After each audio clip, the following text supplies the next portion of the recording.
नमस्कार मंडळी, श्री स्वामी समर्थ. श्रावण महिना म्हणजे भगवान शंकरांचा अत्यंत प्रिय महिना. त्यामुळे या काळात महादेवाची पूजा करण्याचे विशेष महत्त्व आहे. असे मानले जाते की श्रावण महिन्यातील सोमवारी महादेवाची विशेष पूजा आणि व्रत केल्याने महादेव लवकर प्रसन्न होतात आणि आपल्या सर्व इच्छा पूर्ण करतात. त्यामुळे श्रावणातील सोमवारी शंकराची पूजा आणि उपासना केली जाते. श्रावणातील प्रत्येक दिवसाचे महत्त्व अतिशय वेगवेगळे आहे, मात्र यातील सर्वात महत्त्वाचं व्रत म्हणजे श्रावणी सोमवार. आजच्या व्हिडिओमध्ये मी तुम्हाला श्रावण महिन्यातील सोमवारी भगवान शंकराची अतिशय साध्या आणि सोप्या पद्धतीने पूजा कशी करायची, कोणत्या मंत्रांचा जप करावा, किंवा तुम्ही मंदिरांमध्ये जाऊन पूजा करणार असाल तर जाताना काय काय साहित्य सोबत घेऊन जावे, पूजा कशी करावी, या दिवशी काय करावे, काय टाळावे, अशी संपूर्ण माहिती तुम्हाला या व्हिडिओमध्ये मिळेल. त्यासाठी व्हिडिओ स्किप न करता शेवटपर्यंत पहा. तर श्रावणातल्या प्रत्येक सोमवारी आपल्याला महादेवाची विशेष पूजा करायची आहे. ही पूजा तुम्ही तुमच्या देवघरात करू शकता किंवा इतर ठिकाणी पाटांवर, चौरंगावर मांडली तरी पण चालेल. या दिवशी सकाळी लवकर उठून स्वच्छ स्नान करावे. स्नान करताना शक्य असेल तर पाण्यामध्ये थोडंसं गंगाजल मिसळावं. यामुळे शरीर शुद्धी होते.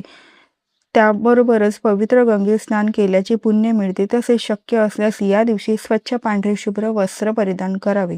देवघर पूर्णपणे स्वच्छ करावे किंवा जिथे आपल्याला पूजा मांडायची आहे तिथली जागा स्वच्छ करून घ्यावी. संपूर्ण घरात पूजेच्या ठिकाणी गंगाजल किंवा गोमूत्र शिंपडावे. रोजची देवपूजा करून घ्यावी. श्रावणी सोमवारी उपवास करावा. यानंतर आपण महादेवाची पूजा करू शकतो. पूजा मांडणी करण्यासाठी एक पाट किंवा चौरंग मांडा. त्यानंतर सर्वात आधी दिवा लावून घ्यायचा आहे. दिव्याची पण हळद, कुंकू, अक्षता, फूल वाहून पूजा करायची, नमस्कार करायचा. त्यानंतर कोणतीही पूजा आपण गणपती बाप्पांच्या पूजनाने करतो. त्यामुळे गणपतीला आपण स्वच्छ पाण्याने पंचामृताने अभिषेक करायचा आहे. ओम गण गणपती नमः या मंत्रांचा जप करत आपण अभिषेक करायचा आहे. गणपती बाप्पांना स्वच्छ वस्त्राने पुसून तुमच्या उजव्या हाताला त्यांची स्थापना करायची. त्यानंतर गणपतीला चंदन, हळदी, कुंकू, अक्षता, फुलं अर्पण करायचं आहे.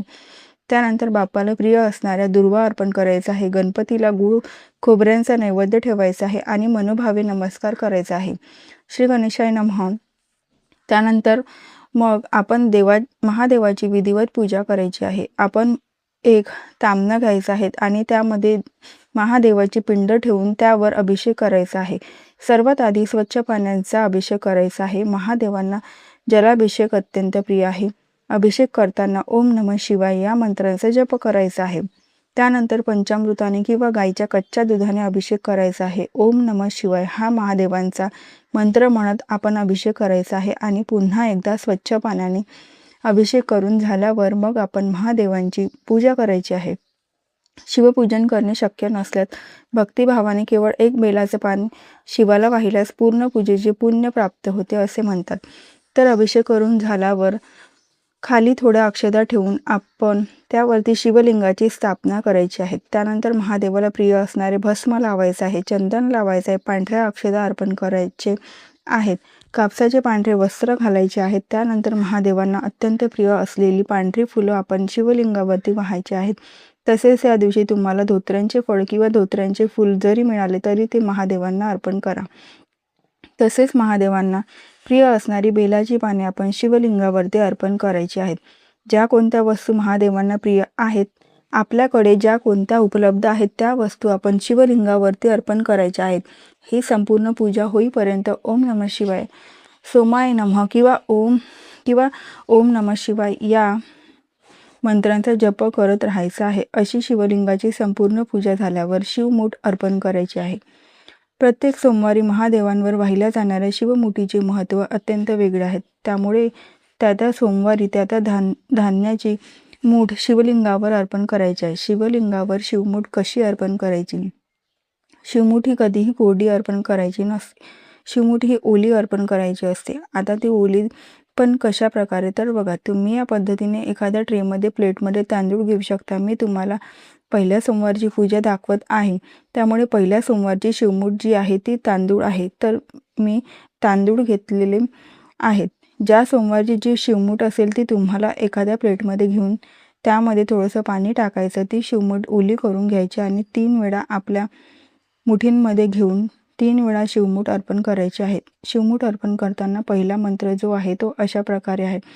शिवमूठ शिवा शिवा महादेवा माझी शिवमूठ, ईश्वरा देवा माझ्या मनातील इच्छा पूर्ण कर रे देवा, असे 3 वेळा म्हणत म्हणत तुम्हाला 3 वेळा शिवमूठ अर्पण करायची. किंवा दुसरा मंत्र अशा प्रकारे आहे. शिवा शिवा महादेवा माझी शिवमूठ, ईश्वरा देवा सासू सासरे दिरा भावा नणद जावा भ्रतरा, नावडती तर आवडती कर रे देवा, असे म्हणत आपल्याला शिवमूठ अर्पण करायचे आहे. आता पहिल्या पद्धतीने ओलं करून आपण आपल्या मुठींमध्ये घ्यायची ती ओली शिवमूठ आणि 3 वेळा अर्पण करायची. दुसऱ्या पद्धतीने कोरडे तांदूळ घ्यायचे, आपल्या उजव्या हातात धरायचे आणि शिवलिंगावर सोडत सोडत वरतून एका पेल्याने आपल्या मुठीवर आपल्याला पाणी सोडत सोडत शिवमूठ अर्पण करायची आहेत. या दोन्हीपैकी ज्या पद्धतीने तुमच्याकडे शिवमूठ अर्पण केली जाते तर त्या पद्धतीने तुम्ही शिवमूठ अर्पण करू शकता. आणि बरेच जणांना इतकी छोटीशी शिवमूठ अर्पण करताना किती अर्पण केली आहे का नाही हे सुद्धा दिसत नाही. तर असं करू नका. शिवमूठ म्हटले आहेत त्यांच्यामुळे आपली मूठ भरून ज्या दिवशीची जी शिवामूठ असेल तर ती घ्या आणि ती अर्पण करा. तसेच या दिवशी शिवलीला अमृत ग्रंथाचं पारायण करण्याचा प्रयत्न करा. पण काहीही अडचणीमुळे झालं नाही तर शिवलीला अमृत या ग्रंथातील 11वा अध्याय आवर्जून पठण करा. आणि या दिवशी 108 बेलपत्र शिव अष्टोत्तर नामावली म्हणत तरी किमान शिवलिंगाला अर्पण करा.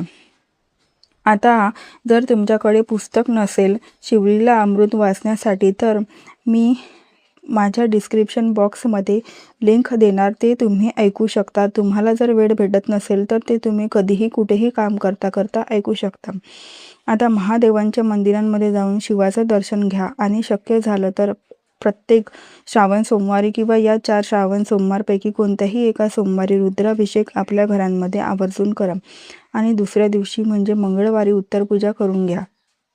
वाहिलेली शिवमूठ जी आहे ती पक्ष्यांना खायला घाला.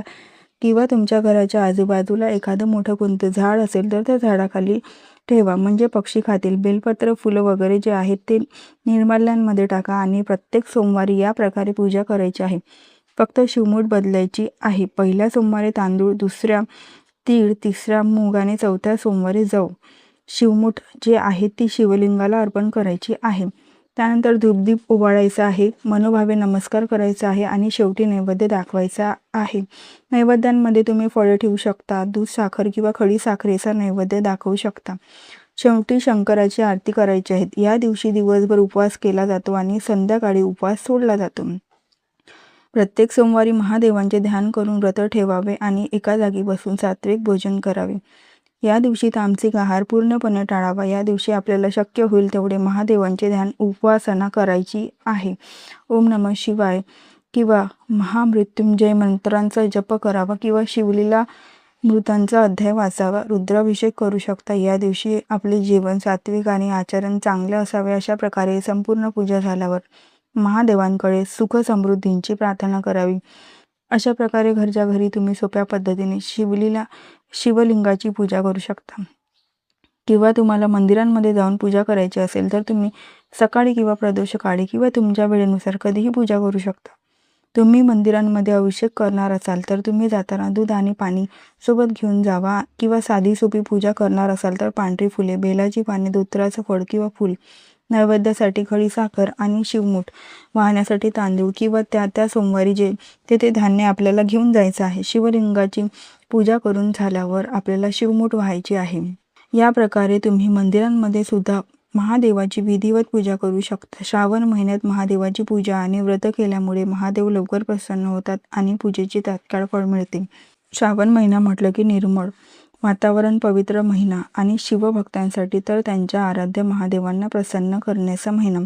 श्रावण महिन्यात अनेक प्रकारची व्रतवैकल्ये केली जातात. श्रावणी सोमवारी महादेवांची पूजा, श्रावणी मंगळवारी मंगळागौरीचे व्रत, शुक्रवारी जिवती पूजा असे अनेक व्रत केले जातात. या महिन्यात अनेक स्त्रिया आपल्या पतीसाठी, कुटुंबांसाठी अशी व्रतवैकल्ये आनंदाने करतात. कारण शंकर भोळा आहे, त्यांच्या थोड्या जरी उपासनेने, पूजेने ते आपल्यावरती प्रसन्न होतात आणि आपल्याला इच्छित फळ देतात. अशा प्रकारे श्रावण महादेवाचे पूजन, नामस्मरण, उपासना करण्यासाठी सर्वोत्तम मानला गेल्यामुळे श्रावणी सोमवारला विशेष महत्त्व प्राप्त झाले आहे. अशाच पद्धतीने आपण महादेवाची घरीच किंवा मंदिरांमध्ये जाऊन विधिवत पूजा करू शकतो. तर कसा वाटला तुम्हाला आजचा व्हिडिओ मला नक्की सांगा. आवडला असेल तर लाईक करा, शेअर करा आणि सबस्क्राईब करायला मात्र विसरू नका. व्हिडिओ शेवटपर्यंत पाहिल्याबद्दल अगदी मनापासून तुमचे खूप खूप आभारी आहे. धन्यवाद. श्री स्वामी समर्थ. जय जय स्वामी समर्थ.